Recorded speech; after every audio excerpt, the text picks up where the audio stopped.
Namaste, beautiful. Welcome to my continued Satya lesson, this part of which is going to include a dream that I had about a month ago. In the dream, I was in the backyard of the house that I grew up in. And so, both in real life and in the dream, in the backyard, there were many trees that were such that the lowest branches were up quite high, but also the trees were quite skinny and could not very well hold a person. Which is relevant because what happened in the dream was I was with a large group of people. Only one of them, as far as I can remember, was actually someone from real life, and it was someone who I ran track with in high school, I think. I might even be misremembering that part, but it doesn't matter. So actually that person, during this game that we were playing, I don't even know what it was, she jumped up into one of the trees. Like the kind of jump that the vampires can do in Twilight. You know, like no human could jump up that high kind of thing. And so she jumps up into the tree and I'm looking at it. And I'm like, why did she do that? She's not going to be able to get down. And then everyone else starts doing it. And they're just like, it's almost like they're possessed or something. They're running and they're jumping into the trees. A lot of them even into the same tree, which already by itself couldn't hold one person. And now there's all these people. And I have no sense of how many people there were, maybe 50 or something. And so they're in all these trees. And I'm just standing there and I'm like, why are they doing this? They're not going to be able to get down. And I'm getting so stressed out because I'm like, well, what am I going to do? I want to be able to catch them, but they're up so high that when they fall down, I'm gonna be knocked to the ground when I try to catch them. It's gonna be too hard to try to catch them. But I couldn't not try. I had to try to catch them. And so I went over there. And then somehow everybody's kind of gotten to one tree. And the tree's coming down like this. And so it's coming down such that everyone is kind of making this like train of themselves. And then one person after another is like sliding down the train. And so I'm catching them one after another, and I'm catching them, I'm putting them down, catching them, putting them down, catching them, putting them down. And it just keeps going and going and going. And until finally everyone is safely out of the trees. And then there was one person who didn't have a lower half of their body, like in a way that is actually not even possible. They just were kind of cut off at the torso, which I feel like is in some kind of movie. Anyway, so that person, of course, couldn't get to where their stuff was. And so I picked them up to carry them. But then they told me that their stuff was somewhere that it wasn't. And so I carried them over to one place. And I was like, well, where's your stuff? And they were like, oh, ha, ha, ha, it's not here. Like, I was just kidding. It's actually over there. And I was like, okay, well, that's not really funny. You know, I literally just caught all these people. And I didn't really say anything.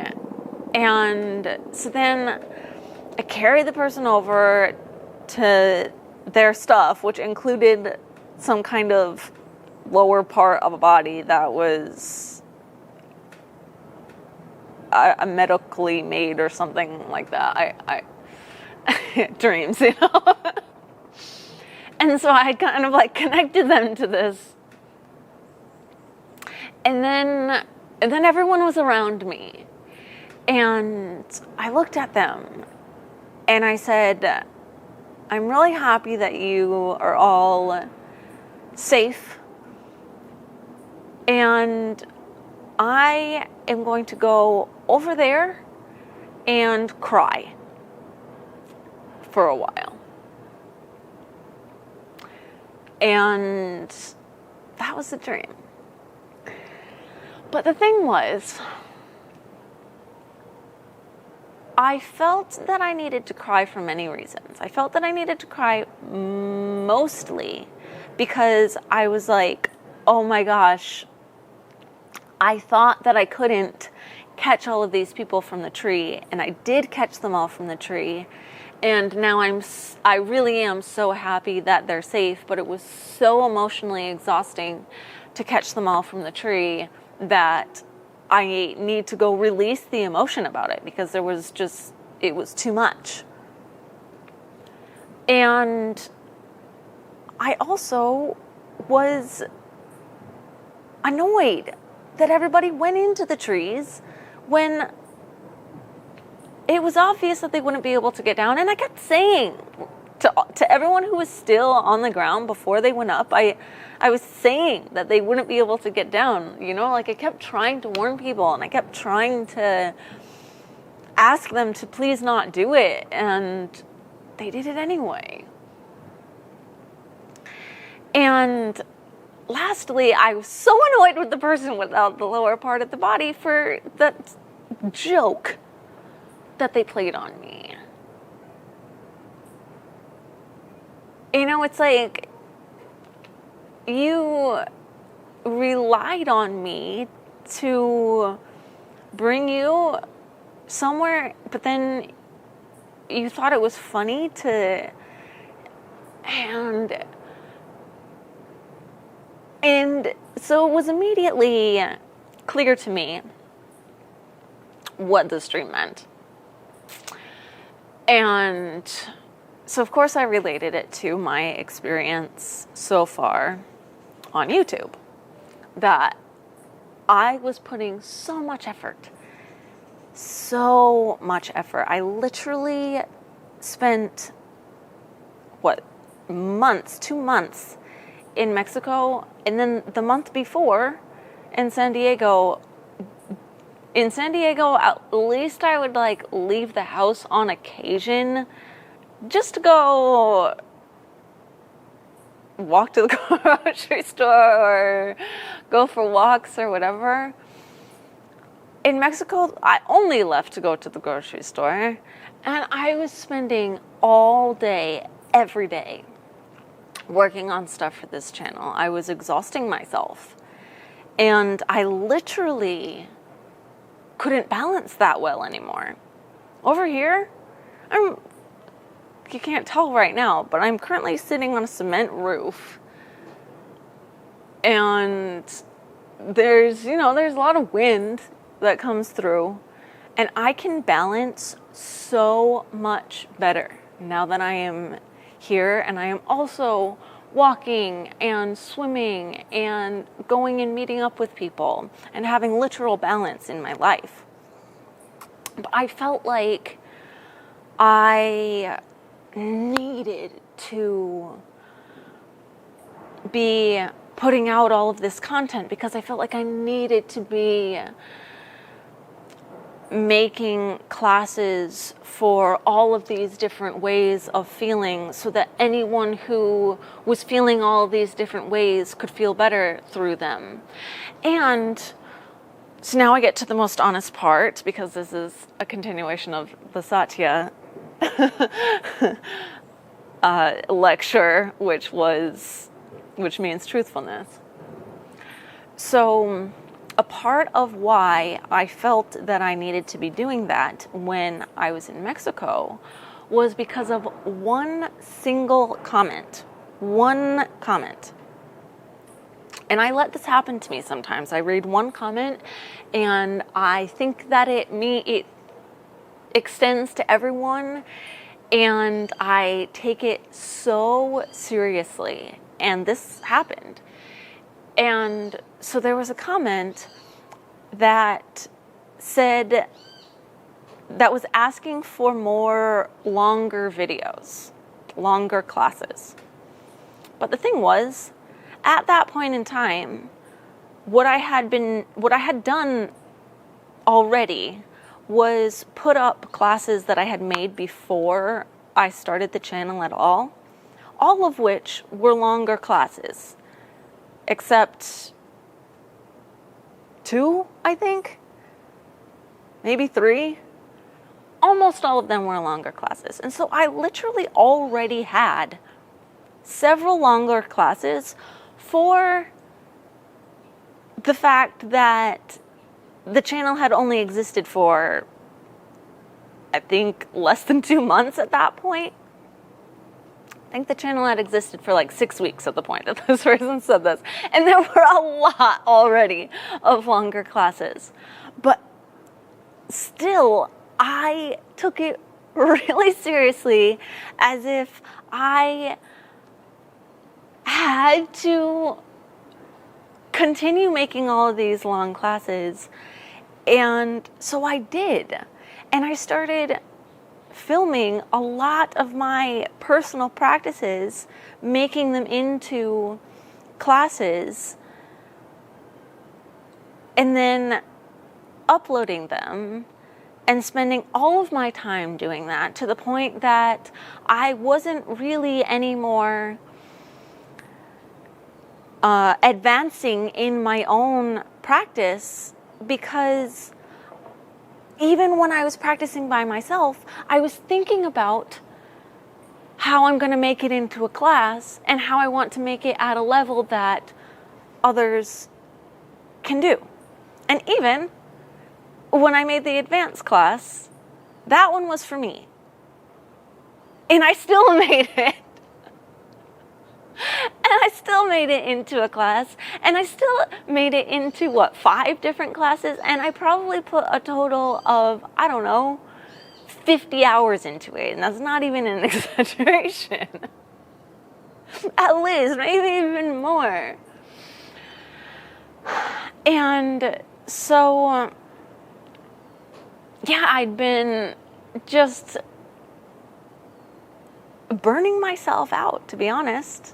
Since this is all in the spirit of honesty, I burnt myself out trying to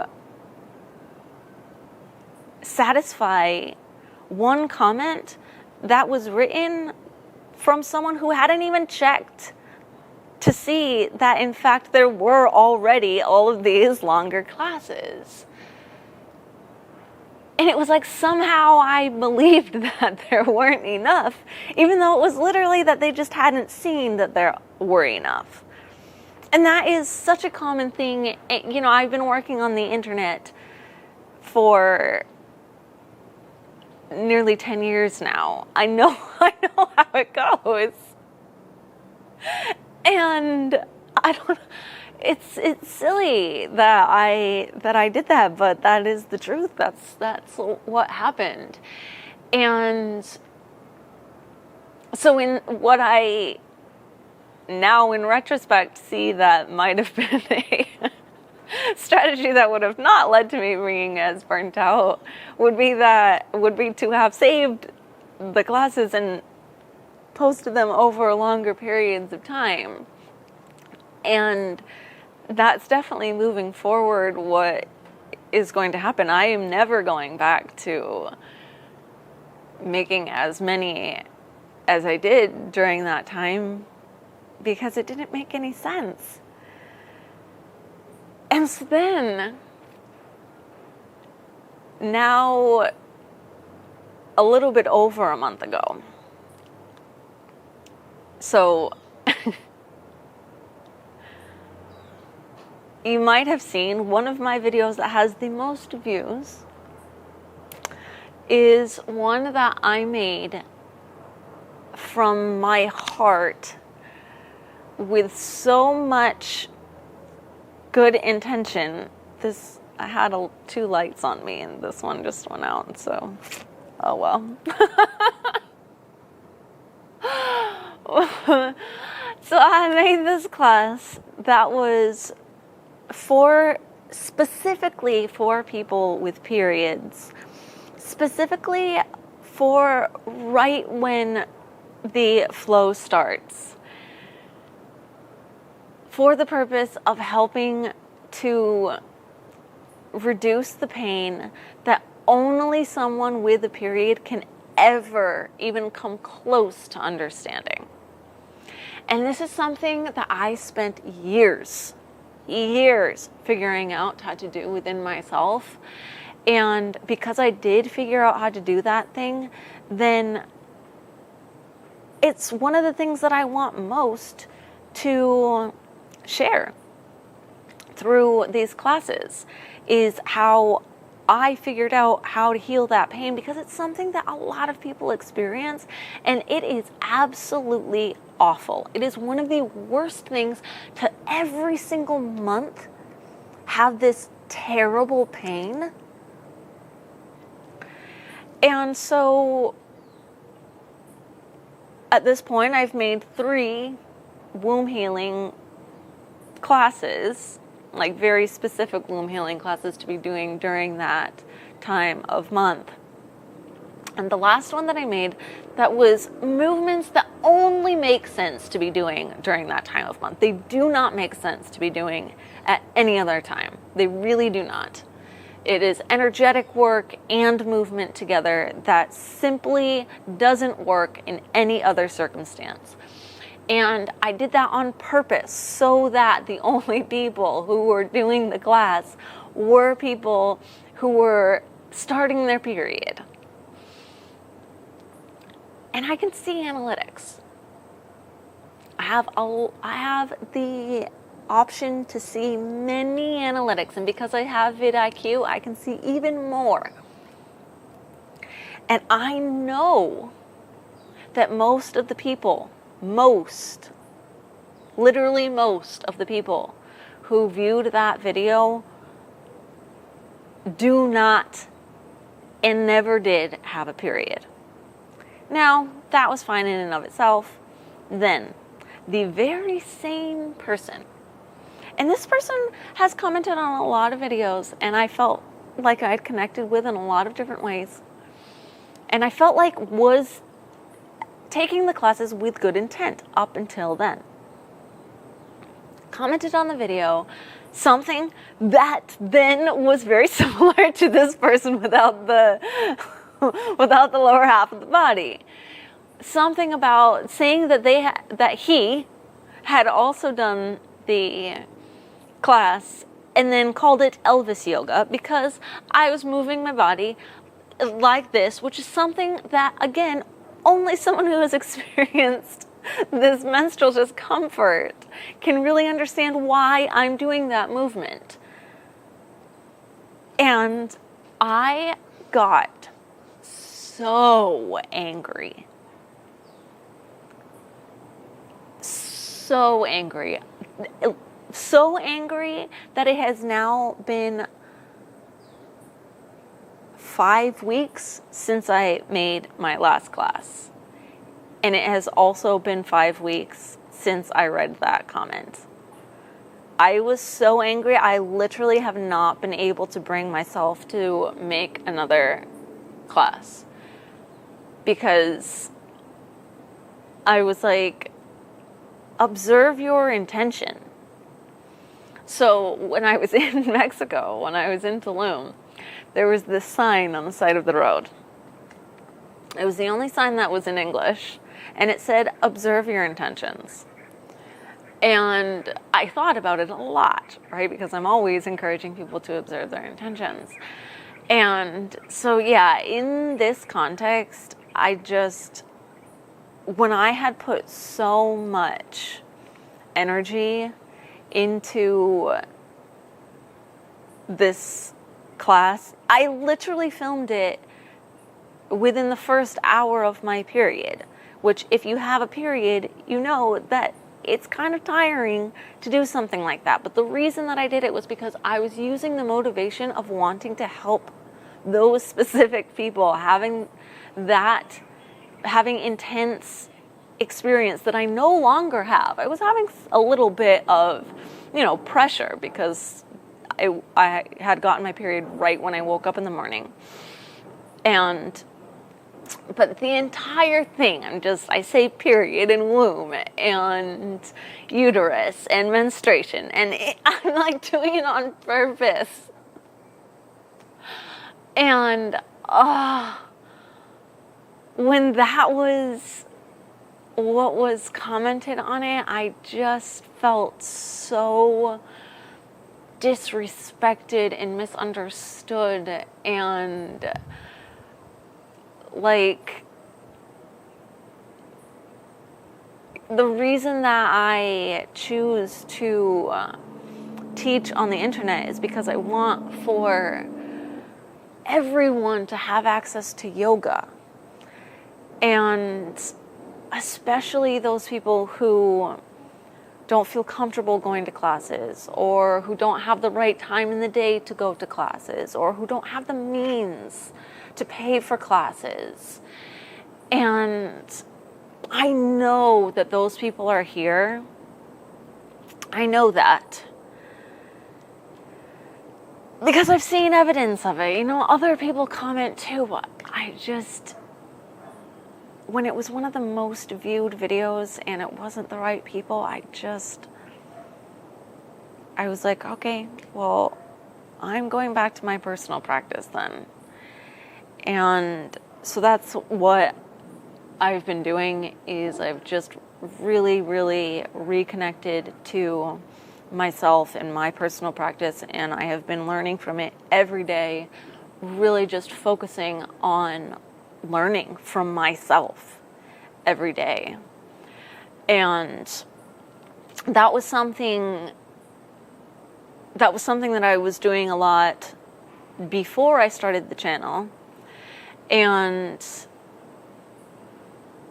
slightly over a year ago now, I said it to someone. And I was talking about how I don't really teach in person very much, and I was wanting to work on this channel, but I was spending most of my time developing my own practice. And they said, oh, so you want to be a practitioner, not a teacher? And also that made me a little bit like, well, no, I want to learn as much from myself as I can, so that then I can use it to teach. Because so much of what I have learned, I've learned from myself. And I learned a lot from my teacher trainings that came from thousands of years ago people. But most of what I've learned and what I teach, I've learned from myself. And if I'm not continuously learning more, then I'm going to plateau as far as a teacher. And I don't want to plateau as a teacher. I want to continue to grow as a teacher so that you can continue to grow as a practitioner with me, right? And so, yeah, the little things that I've been posting every day, if you see them on the community tab, to be honest, I don't even know how to look at those things on another person's page. I've never looked at a single one of those things before, so I'm always surprised that even people know that they exist. So anyway, there is a community tab, I guess. I think it would look the same for you. I don't even know if it looks the same for you as it does for me. For me, it says community on my page when I go to my page. And so I've been posting every day a photo of an asana that to me represents what I was intending in my practice that day. So they're not random things that I just got out of nowhere. It's either what came to me in my meditation that day, or what I thought of when I woke up in the morning, or something that entered my mind as I was going through my asana practice. I almost always do them after I finish my practice altogether. Occasionally, I will, in the spirit of honesty, occasionally, when I'm going through the practice, if I'm going to lose sun or something like that, then I'm like, okay, let me take it now. And so what I do is I set up my phone and then I take like a short little video and then I take a screenshot from it, and then I'll go back to my practice after that. I never post it then. I wait. I always wait until I'm completely finished with the practice to actually post it. But in the spirit of honesty, I do sometimes if I'm like a little bit later in the day or something like that. Or honestly, if sometimes I just want to do it while I'm warm before I cool down, then I'll do it, if it's something that requires more of various opening or whatever. Anyway, that is my sueño and my explanation. Hopefully I feel better having said those things, having told the truth about why I just took a break. So hopefully I can now go back to making classes, assuming that I get internet. So at this point in time, I actually don't even know how I'm going to post these because I don't have internet anymore, and we'll have like the slow internet. I don't have the high speed, which it's impossible to upload these videos without the high speed internet. So I either need to find somewhere to go, or I don't even think I can use my phone as a hotspot because my phone's not even working. My phone's not even working with the network right now. So to be determined. We'll see when these actually end up getting posted. I'm going to try to see if my phone will work, to be honest, after I edit these. So we'll see what happens. Anyway, now I'm just rambling. So thank you for watching and for listening, for allowing me to be your teacher. I hope to be back with you soon with so much love. Namaste.